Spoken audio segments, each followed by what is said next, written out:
إن الحمد لله نحمده ونستعينه ونستغفره ونؤمن به ونتوكل عليه ونعوذ بالله من شرور أنفسنا من سيئات أعمالنا من يهد الله فلا مضل له ومن يضلل فلا هادي له أشهد أن لا إله إلا الله وحده لا شريك له وأشهد أن محمدا عبده ورسوله يا الذين آمنوا اتقوا الله حق تقاته ولا تموتون إلا وأنتم مسلمون.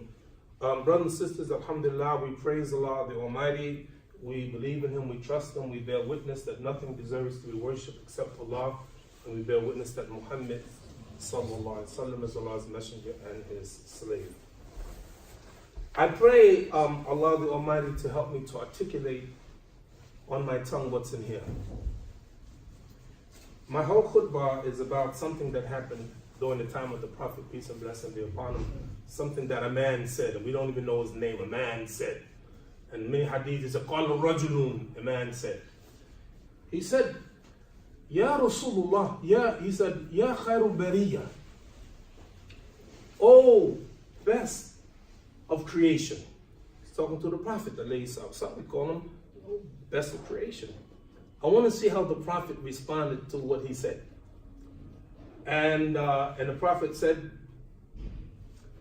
Dhaka Ibrahim. That's Abraham. And I asked myself the question, why did the Prophet say that? I would argue, and I can maybe in the end of the khutbah I mention it, I can give some compelling answer why he's Khairu Bariya. But I want to say how he responded. He said, Dhaka Ibrahim, that's Ibrahim. Why he say that? If you notice anything about the Prophet, peace and blessing be upon him, he's always given some preference to others. I give you a few examples. I can give you a million of them. I give you a few of them. Someone asked the Prophet, sallallahu alaihi wasallam, Man akramun nas? Who is the most honorable of man? He could have said Anu. He said Yusuf, Nabiullah, Ibn Nabiullah, Ibn Nabiullah, Ibn Khalilullah. That's Yusuf, a prophet, the son of a prophet, the grandson of the prophet, the great-grandson of a prophet. He taught us that every human being that's born, every one of them is touched by shaitan at birth, except two people. Muslims say, well, you one of them? No. Jesus and his mother Mary. Number 3. قال رسول الله صلى الله عليه وسلم أحب الصلاة إلى الله صلاة داود وأحب الصيام إلى الله صيام داود. The most beloved prayer to Allah is the prayer of David. And the most beloved fast to Allah is the fast of David. So you see, he's always giving preference to someone else. But who is Ibrahim alayhi salatu wasalam? He said, I am da'watu Abi.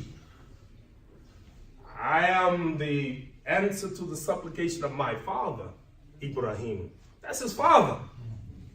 You want to say that about a man in front of, before his father? I started studying this a lot. All of us agree that every one of us is going to die. كُلُّ نَفْسٍ ذَائِقَةُ الْمَوْتِ. And when we be resurrected, we'll be resurrected the same way we were born. Everyone born naked. And so when we get resurrected, everybody going to be naked.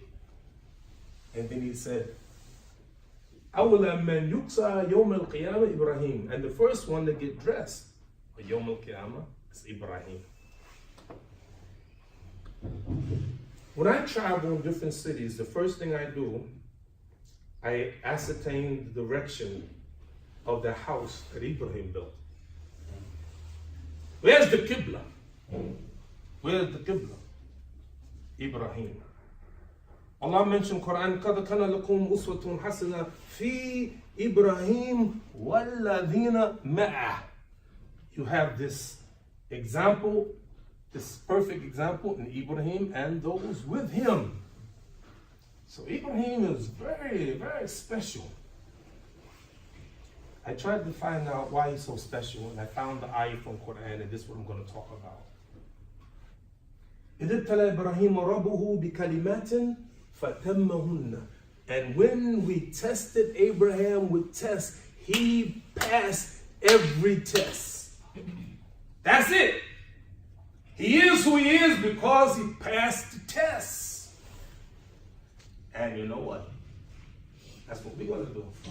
تبارك الذي بيده الملك وهو على كل شيء قدير الذي خلق الموت والحياة ليبلوكم أيكم أحسن عملا وهو العزيز الغفور. Blessed be in him in whose hand is the dominions of the heavens and the earth. He created death and life to test us. Who is best in conduct? So today, brothers and sisters, I just want to take a moment. And you know what? You made a big mistake. You got a clock there that don't work. You got an imam that don't know how to stop. So between the clock and the imam who don't want to stop, I know I should have come to real quick. I said at some point I got to stop, but I ain't telling you that I'm gonna stop. I have to stop because it's Jummah. You got stuff to do. You got to go to class. But I'm letting you know that that clock ain't working. Don't blame me. You know, brothers and sisters, let me tell you something. I want to take a moment. See, I don't even want to. The test of Ibrahim alayhi salatu wasalam was so great. I don't want to talk about his test. You all know about his test. But I want to talk about waladina ma'ah. I just want to take one moment. How many of you made Hajj? Okay, good. How many want to make Hajj? Good. Those who make Hajj, I want you to remember this. When you, first of all, there are 4 pillars of Hajj. You got to do them. They're the arkan. You got to go, you have to do ihram, you have to do tawaf, you know, around the Kaaba, and you have to do sa'i. You have to do sa'i. And you have to stand at Arafat. Come on, Arafat. What's sa'i? Running between Safa and Marwa. Those who make Hajj, I want you to remember, when you came down from the Mount Safa and you went into the valley, you will notice in Masjid Haram is a green light. And when you see that green light, you're supposed to start running. Not the women, the men. You have to start running. About 50 yards, and then you see people that are running. But there's so many people, so you can't really run, so you have to kind of like that, right? And why we do that? The reason that you run is because Hagar ran. Hajj is a reenactment. See, when you make Hajj, you take a round trip ticket. You fly, Saudi Airlines, you got your ticket coming back home. But I want you to look at this scene. Ibrahim alayhi salatu wasalam brings Hagar and Ismail, and he places Ismail down and gives Hagar some water and some dates, and he walks away. Hagar follows him. Ya Ibrahim, aina tadhhab? Ya Ibrahim, aina tadhhab? Ya Ibrahim, aina tadhhab? Oh, Abraham, where are you going? And he doesn't turn around, he keeps walking. And he keeps walking. And then she stops and said, isn't Allah ordering you to do this? He said, yes. Then she said, we will not be neglected. Can you imagine? In a desert, ain't nobody there. You got 3 million people there when you go. Ain't nobody there. And so he goes away, he turns around and makes dua for his family. And he goes away. No people, no food, no water, no nothing. They ran out of water, ran out of dates. Hagar now, she has faith, but she ain't sitting still. What she do, she go looking. Run down Safa to Marwa, she go back and forth and back and forth. And then, all of a sudden, she hears something. And then behold, right where Ismail is, she sees the angel, Jibril, digging his heels in the earth. And water shoots up. And we drink. They drink from the well of Zamzam. People come, and we all know about that history. What am I saying? I'm talking about tests. You're going to be tested. You must have heard last year, a 70-year-old man, Kansas City, went to a bank, and he said to the teller, I got a gun, put money in the bag. And the teller, she puts about $3,000 in the bag. And so this 70-year-old man, instead of walking out the bank, he goes to the lobby and he sits down. In a couple of minutes, the police come, and you should anticipate that the police are going to come because the police is only 1/2 block from the bank. So when the police come, the old man hands him the bag and said, "I'm the man you're looking for," and gives him the bag. And so they arrest him. They take him to the judge, and the judge said, "What is this? There's no gun. You gave the money. Why you do it?" He said, "Your Honor, I would rather go to jail than spend one more night with my wife." So you may think it's a joke, but it's true. So he got sentenced recently. And you know, whenever you go to jail and you're sentenced, it should be equal to your crime. So the judge gave him 6 months home confinement. For the record, this is a true story. You can look it up. This is a true story. For the record, this man reconciled with his wife. So what we're saying today is that you're going to be tested. You're going to be tested in your deen. And my prayer is that every one of us do not die except as a Muslim. See, right now, I want you to think about those people you know who used to practice and don't practice no more. No Muslims like that? Because every masjid has 2 doors. It has a front door by which people become Muslim. I came to that front door. Imam Zayd came to that front door. HUMSA Yusuf, Abdul Hakim Jackson, Sherman Jackson. All of us, we came to that door. Suhaib Webb came to that door.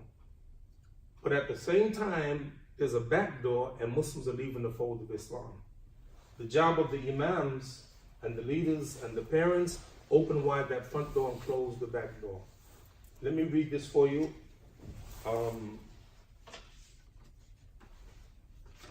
A prophecy the Prophet made, sallallahu alaihi wasallam, he said, "You will follow the people who came before you step by step and inch by inch, so that if they crawled in a hole of a lizard, you crawl right behind them."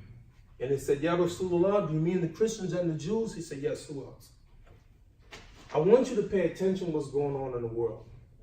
Listen to this. I was in Norway a few months ago. For the first time in the history of Norway, there are more atheists than Christians. 39% of the population, atheists in Norway. Listen to these facts. These are actual facts. Sweden, 4,515,000 atheists. 46% of the population, atheists. Don't used to be that way. Netherlands, 6,769,000 atheists. 40% of the population, atheists. United Kingdom, 25,920,000 atheists. 40% of the population, atheists. France, 27,505,000 atheists. 41% of the population, atheists. Germany, 30,855,000 atheists. 38% of the population. Japan, 58,342,000 atheists, 46% of the population atheists. China, 1,029,000,000 atheists, 75% of the population atheists. So you see around the world, the trend is people leaving religion. People leaving religion, they want nothing to do with religion. Is that happening among the Muslims? Are Muslims leaving the deen? Yes. So the question is, why and what can we do about it? Alhamdulillah Rabbil Alameen.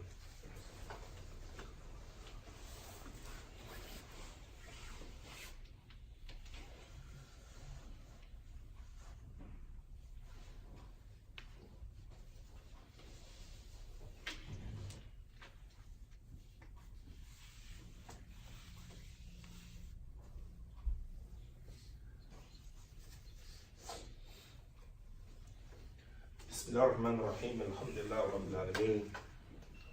Brothers and sisters, I swear by Allah, I cannot imagine myself not Muslim. I hope all of you feel the same way. that you say, how can I not be Muslim? I hope every one of you feel the same way. If you feel that you may be losing your deen, then we need to discuss it. We need to get some help. We have to have some discussion about it. But I want to talk about one thing that I think today will cause us to lose our deen, and I'll come directly from Hadith. First is ayah from Quran. Allah mentioned, لَنَبْلُوَنَّكُمْ مِنْ شَيْءٍ مِنْ خَوْفٍ. We will definitely test you with something of fear. And this word is what the Arabs called nun mu'akida. It's a strong, definitely. You're definitely going to be tested with something of fear. With ju'a, and hunger. وَنَقْصٍ مِنَ الْأَمْوَالِ, loss of wealth. وَأَنفُسٍ, and lives. وَثَمَرَاتٍ, وَبَشِّرِ الصَّابِرِينَ, and fruits, and give good news to those who are patient. This is going to be my discussion for the next couple of minutes. Have you been looking around the world recently, the Muslim world? He said, man, you're going to be tested with fear? Yeah. Think about Burma, the Muslims from the Rohingya Muslims, who literally are frightened for their lives, running from their own country, seeking asylum around the world. Think about the Palestinians. Think about what's happening in Yemen right now. Think about what happened in Iraq. You start thinking about the Muslims around the world and you see that they're being tested with these things. It may happen to us. You have to have some takeaway with President Trump. You have to ask yourself the question, what's going on? How will we be impacted? And I'm saying, I'm not trying to frighten you, but these are some very serious times. And let me tell you something about human beings. You know, James Madison, the 4th president of the United States of America, said, if men were angels, then no government would be necessary. And if angels govern men, neither internal nor external controls would be necessary. But human beings, people are people. You are dealing with, brothers and sisters, some of the sickest people in the world. You ever hear of the great historian Arnold Toynbee?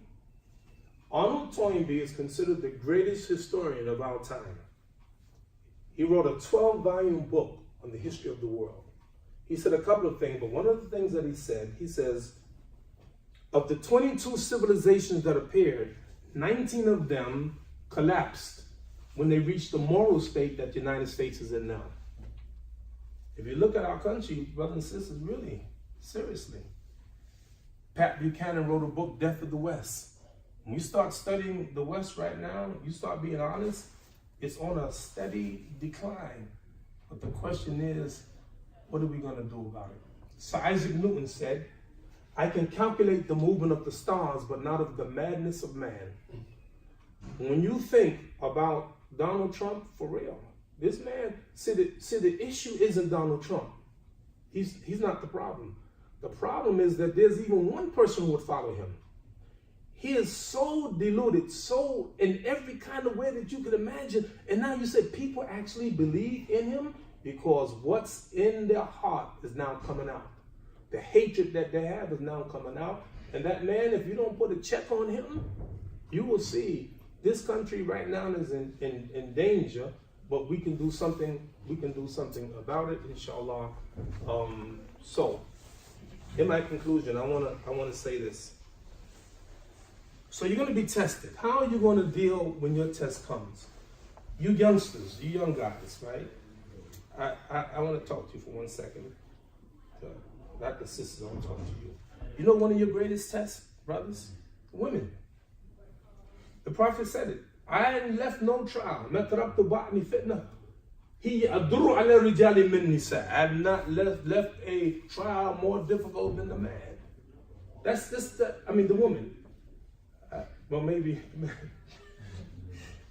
things are so messed up, man. So that's a test, and I'm sure, sisters, the men are a test also for you, right? But I'm gonna leave you with one biggest test, which, in my estimation, is the test, and the test of trials. trials. Like right now, trials can cause people to lose their deen. What is my proof? The Prophet, peace and blessing be upon him, said there's going to come a time, so many trials. يُصْبِحُ رَجُلٌ مُؤْمِنًا وَيُمْسِي كَافِرًا. A man will wake up in the morning believing, and by the end of the day, disbelieve. A man will believe in the evening, and by the morning, disbelieve. Why? Trials. I'm going to introduce you to a man that I learned about a couple of weeks ago. I was in Cincinnati at the Islamic Society of Greater Cincinnati. His name is Imam Musa. The Imam told me about a man that he invited to the masjid to give a talk, and the man gave a talk, and then the Imam gave a talk after that. This man, his name is Richard Bernstein. When you get a chance, I want you to look it up. Richard Bernstein. I want to tell you something about Richard Bernstein. Richard Bernstein graduated from the University of Michigan, summa cum laude. Summa cum laude. When you go to a graduation, and when the master of ceremonies calls the graduate, so-and-so cum laude, with distinction. So-and-so magna cum laude, with great distinction. So-and-so summa cum laude, with the greatest of distinction. So this man, Richard Bernstein, summa cum laude. He graduated and became a lawyer in Detroit. A very good lawyer in Detroit, Richard Bernstein. And then he became Supreme Court Justice in the state of Michigan. Supreme Court Justice. So not only was he smart, he was an athlete. You ever hear about the marathon? 26.4 miles. Any brothers say ever run the marathon? Would you like to? If I go with you, you do it, inshallah. 26.4 miles. Marathon. 26.4 miles. This man, Richard Bernstein, ran 18 marathons. Now, last one. He ran what is called the Ironman Triathlon. What's the Ironman Triathlon? Thank you. First of all, you swim for 2.2 miles. And as soon as that, you ride a bike for 112 miles. And then after that, you run a marathon without stopping. And then in order to be Ironman, you got to do it in a certain time. He did that time. Amazing? Amazing, man? I forgot to tell you something. He's blind. And not only is he blind, he's born blind. You tell me this man did all of that, and you get a little scratch, and you have a little trial, and you're ready to give up. And that man blind, and he did all of that.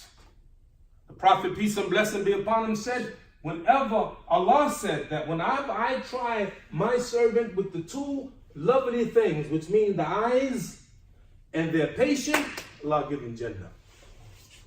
And I'll say this as I conclude. Really, I'll be honest with you. I'll be 100% honest with you, brothers and sisters. If you don't believe in Yawm al-Akhir, if you don't believe in the hereafter, this life doesn't make sense. Let me get a little Shakespeare on you. I found out that oftentimes an artist embedded in his work is his philosophy on life. That's why you got to be careful. So you listen to music and other things, and you listen to the beat, the rhythm, but you're not listening to the words because there's philosophy. I give you an example. Shakespeare, Macbeth's wife just died and he was sad. And he said, and remember the Shakespeare saying it, life's but a walking shadow, a poor player that struts and frets his hour upon the stage and is heard no more. It's a tale told by an idiot, full of sound and fury, signifying nothing. Did you hear what he just said? Life is a tale told by an idiot, full of sound and fury, signifying nothing? No.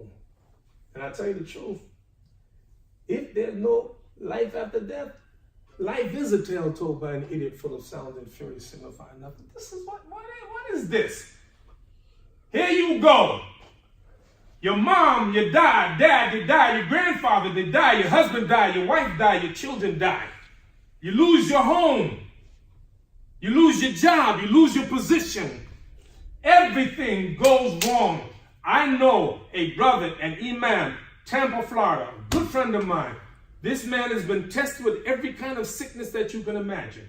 He's had a heart attack. He's had brain tumor. He had cancer. He's in dialysis. He's in a wheelchair. And his wife, I know his wife, she takes care of him. And I've seen her pick her husband up and put him in a car and drive him around. How does she do that? On the one hand, on another hand, I found out a man, from the very day that he learned that his wife was diagnosed with breast cancer, he left her the very day. Test. How you going to deal when your tests come? What it's going to be like? Test of drugs. People's lives destroyed because of drugs. I knew a man who was on every kind of drug that you can imagine. 30 years on drugs. He's my height, 6 feet tall, was hospitalized. And the doctor told him, go get your family, you're not going to make it through the night. He said, doctor, please leave the room. I want to talk to somebody who knows. And he said he turned himself to Allah. That's 23 years ago. I went with him recently to celebrate him being clean for all those years. Test drugs. People tested with drugs. Test with everything that you can imagine. How will you do when your tests come? That's the question before us today.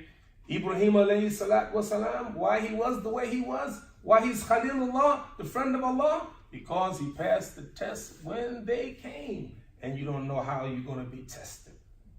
So we ask Allah the Almighty to forgive us, have mercy upon us, guide us on the right path. We ask Allah the Almighty to help us to pass all of our tests. We ask Allah the Almighty to help those Muslims in Palestine, help the Muslims in Yemen, help the Muslims in Somalia, in southern Sudan, and all over. ربنا تقبل منا إنك أنت السميع العليم. ربنا لا تؤاخذنا إن نسينا أخطأنا. ربنا ولا تحمل علينا إصرا كما حملته الذين من قبلنا. ربنا ولا حملنا ما لا طاقة لنا به واعف عنا واغفر لنا وارحمنا وأنت مولانا فانصرنا على القوم الكافرين والحمد لله رب العالمين بإقامة الصلاة. الله أكبر الله أكبر.